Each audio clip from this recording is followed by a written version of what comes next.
আগেও মাছের আঁশ ফেলে দিতেন স্থানীয় বাসিন্দারা, কিন্তু বর্তমানে সেই সমস্ত মাছের আঁশগুলি বিভিন্ন পদ্ধতির মাধ্যমে পরিষ্কার করে সেগুলোকে বিভিন্ন জায়গায় রপ্তানি করছে বালুরঘাটের বেশ কিছু পরিবার।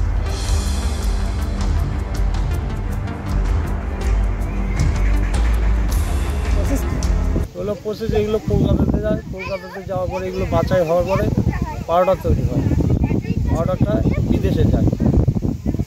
এদিক দিয়ে আমরা কোনো ফুড সাপ্লিমেন্ট বা নেল পালিশ তৈরি হয় এরকম শুনছি। নেল পালিশ ছোটো যেগুলো আঁশ বানায়, যেটা বাছাই করার পরে একদম ছোটো দানাটা বানায়, ওটাতে নেল পালিশ, লিপস্টিক এগুলো তৈরি হয়। আর যেটা ভালো মাল সেটা পাউডার হয়। কতদিন মানুষ এই বিজনেসটা করে আপনার এখানে?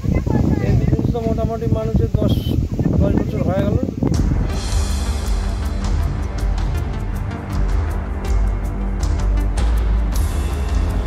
তারপরে ওই বাইরে থেকেই লোক বলছে যে মাছের আঁশগুলো রাখবেন, আমরা নিয়ে যেতে পারি। আচ্ছা, কি হয় ও দিয়ে? বলে ওষুধ তৈরি হয় না কি হয়।